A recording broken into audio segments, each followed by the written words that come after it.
আমি একটা কথা বলতে পারি যে জাস্টিস অভিজিৎ গাঙ্গুলি তিনি যখন জাস্টিস ছিলেন তখন তিনি অনেকটা পলিটিশিয়ানদের মতো কথা বলতেন, যে বিরোধী দলগুলো আমাদের যা বলে যে প্যানেল বাতিল করে দিন, প্যানেল বাতিল করে দেবো, সব ভুয়ো, চাল কাঁকর এক করা যাচ্ছে না।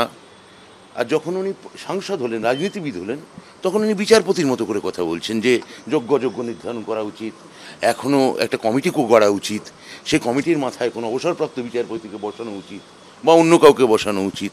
কোনো একটা সাক্ষাৎকারে দেখেছিলাম যে উনি একসময় চেষ্টা করেছিলেন বা ভালোবাসেন থিয়েটারে অ্যাক্টর হওয়ার।